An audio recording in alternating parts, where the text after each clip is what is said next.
ଶହ ଶହ ବର୍ଷ ତଲୁ ତୁନ୍ ଶାଗ ସବ୍ଜି ସାଙ୍ଗେ ମଣିଷ ସମାଜଟା ଯୋଡ଼ି ହେଇକିରି ଅଛେ। ସକାଳ ପାଉଁଶରେ ଆମେ ଉଦ୍ଭିଦ ଜଗତ ଉପରେ ନିର୍ଭର ନାଇଁ କଲେ ନାଇଁ ଚଲିପାରୁ। ଦୁନିଆରେ ସମସ୍ତଙ୍କୁ ଠକି ଦେଇପାରମା କିନ୍ତୁ ଇ ପେଟ୍କେ ଠକି ଦେଇ ନିପାରୁ, ଆମେ ନିଜେ ଠକେ ପଡ଼ିଯିମା। ବୈଶାଖ ମାସର ଚଡ଼ଚଡ଼ି ଖରାରେ ବି ଦେଖୁନ୍ କେନ୍ତା ସତେଜ ତୁନ୍ ଶାଗ ସବୁଦିନ କିଛି ନା କିଛି ସବ୍ଜି ଯେନ୍ଟାକି ଆମର୍ ଛାଦ ଉପରର କିଚେନ୍ ଗାର୍ଡ଼େନ୍ରେ ତୁଲବାରଟା ଆପଣମାନେ ଦେଖିପାରୁଛନ୍।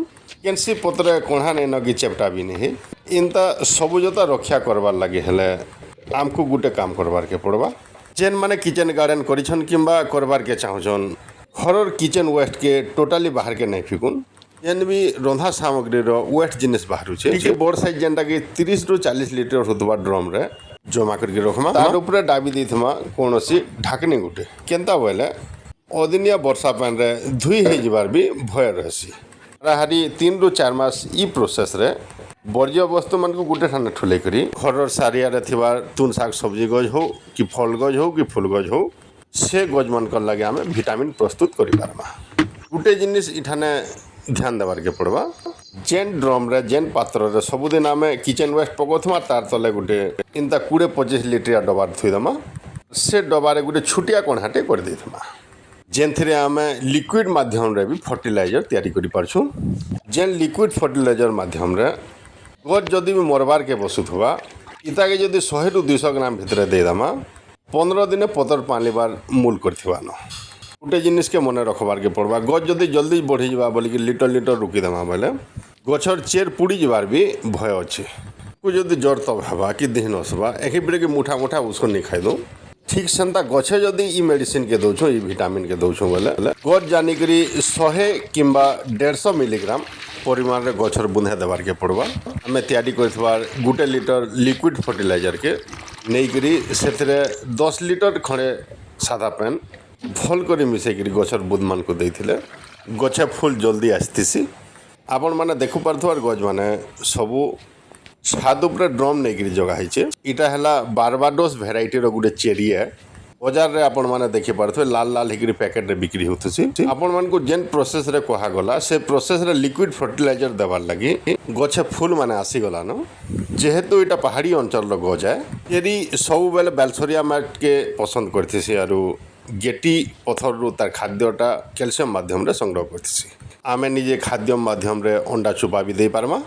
एप्पल बयर जेनटा कि बड़ साइज रो बुरो फूल धरी करी फल भी आरंभ हो गला न ठीक सेंता करमंगा भी गुटे मेडिसिनाल प्लांट हेथिबार लगी सेतरे भी फूल कोढ़ मूल हो गला न गज मान को इंता जगार जगामा जेन जगार 6 घंटा ରୁ 8 घंटा सूर्य किरण पाई पारथबा। सूर्य किरण रो अभाव हेले ई प्रकार असुविधा माने हेसी। अच्छा फूल कोड़ आसी जिथिले भी सेटा नहीं ठरी था सपेटा गजरे भी चारिआडे फूल चापी गला न सूर्य किरण नहीं पाइबार लगी पतर माने चेप्टा चेप्टा हो जाउछि। ई गछर डाल मान को बांधिकरी डाउन कर दमा जेनटा कि तलर डाही मान को सूर्य किरण भल से पाई पारथबा। तारपरे जाकर फूल माने ठरिकरी फल रो साइज भी बढ़िथिबा। ई सेव गज मान को केंदा सेटिंग करके बंधा है डाल मान को देखुन सीधा सीधा हितबा डाल मान को गुटे गुटे गोंट पके देकरी तलमुहा कर दमा पड़े जाकर डाल रो ई मुर्सु से मुर्सा सूर्य किरण पाई पारबा और फूल कोढ़ो फोटोसिंथेसिस माध्यम रे गज मान को फूल आइथिस जेते बेले 6 घंटा ରୁ 8 घंटा सूर्य किरण भल भावे पाई पारबा। 48 डिग्री सेल्सियस रे भी गज मान को जतना है देखुन गछ तले पानी देकरी बचाबार संगे फूल फल आनबार प्रोसेस भी हमको सीखबार के पड़वा। डालिम गजरे फल आसबार हाराहारी मासे ରୁ 1.5 मास हो गला न ई बैगन गजरू 3 नंबर बुलीटा फल धरिछे। जेन आज्ञा माने किचन गार्डन माने करिछन किंबा करबार के जोछन पेस्टिसाइड दुकान रो खत सार उपरे निर्भर नहीं करी निजे तैयार करमा आउ विषमुक्त खाद्य निजे उपभोग करमा। आशा करछे ई प्रकार समस्त गुटे गुटे गछ जगाबे मानसिक स्तर रे बैलेंस हेतबार संगे शरीर के भी सुदृढ़ रखिथिसे इथरे किछि द्वंद्व नहीं न सबुदिन गज लता मानकर संगे रहीकरी जतन पातन करबाटा बहुत सुंदर गुटे यात्रा है।